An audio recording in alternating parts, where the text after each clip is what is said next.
Hey everybody, this is Physics 211 review video 2. This review is going to be covering a couple homework problems that I think are instructive for important concepts that I think could use a little more elaboration. Then I'm going to extend that into some general strategies for physics problems and some quick tips for managing homework and workload. So we're going to start with homework for problem 1. We've got two masses connected by a string with one of the masses on a table, the other one hanging off. And it asks you to solve for T and A, and that's pretty straightforward. We can use algebraic substitution, which we talked about in the last review video. But then it asks us to do something a little interesting. It asks us to consider the case where m is much, much greater than little m. So what's that mean? So this implies several things mathematically. They're listed out there. These are all approximations that are reliable when big M is much, much larger than little m. And if you put that into your solved equations, you'll find the intended result, that the tension should just be mg. But you don't even need to do that. You don't need to know those equations. You don't even need to solve the original equations. All that m is greater than little m means is that m is much heavier. So logically, if this mass is absolutely massive, then it shouldn't be moving at all. And if it's not moving, then we essentially have just simplified the problem down to a rope with a mass hanging off of it. And it's pretty easy from there to use Newton's second law and find that the tension should be mg. And you can do the same thing for acceleration. Big M is no longer supporting little m, so m accelerates downward at g. And this intuition is broadly useful. You can figure out what the answer should be without any lines of math, and knowing that helps guide you towards the mathematical answer. If you can picture the system physically and think about what should happen, you can solve for what will happen. Now let's move on to homework 5, problem 3. And why don't you use your intuition? We've got a penguin on a rotating planet at the equator and at the pole. Where will he be lighter? Take a moment. And it turns out he's lighter at the equator. He's rotating in a much larger circle, so the rotation's throwing him off the planet. And this can be difficult to conceptualize mathematically because shouldn't the centripetal force be pulling him into the ground? It points into the center of rotation, right? How does this all line up? And it turns out it works fine because the centripetal force is not some specific tangible force, but a label that we use for forces that generate this kind of circular motion, that have that centripetal acceleration.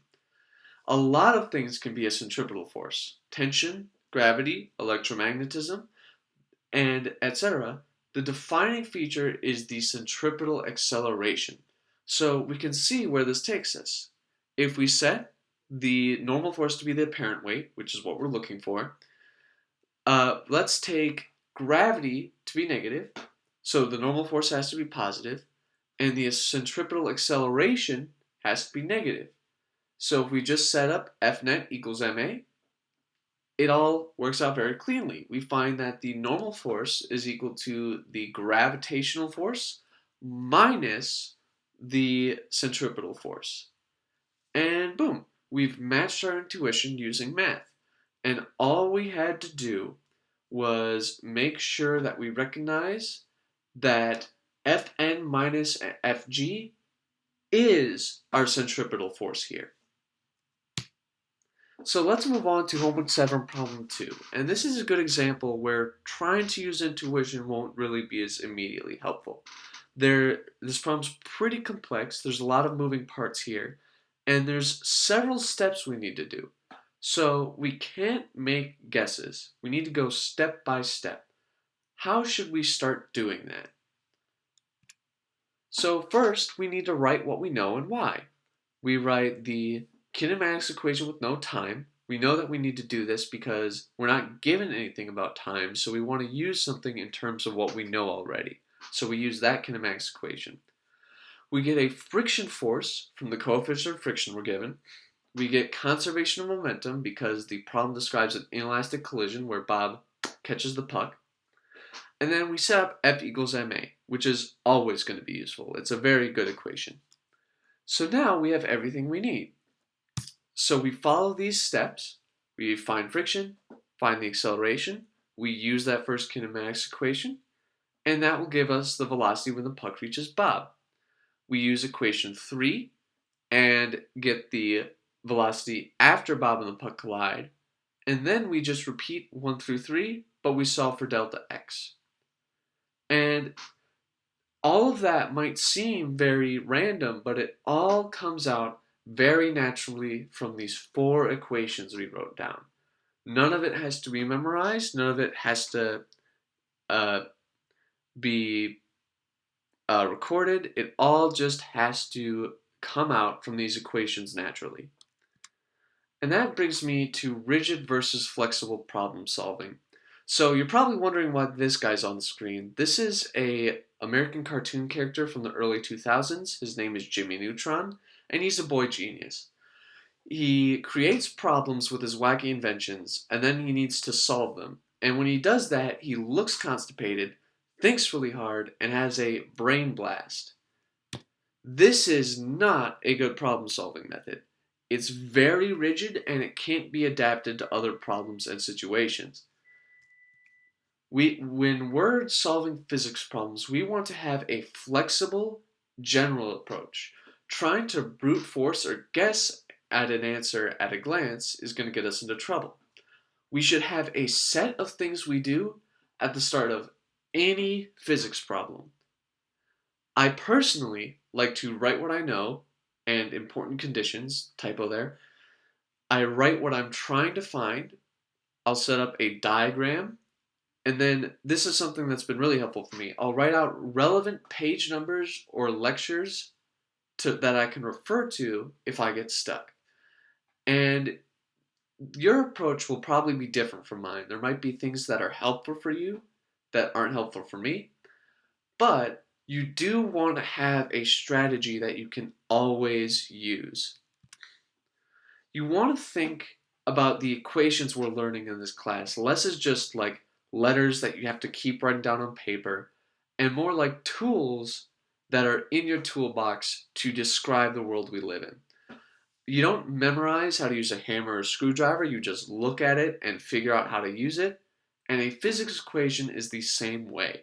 They all tell you something about the world, and being able to connect math to the reality is what will build a strong, flexible problem-solving approach. So, a couple quick tips about homework. Scan through homeworks quickly after they're given.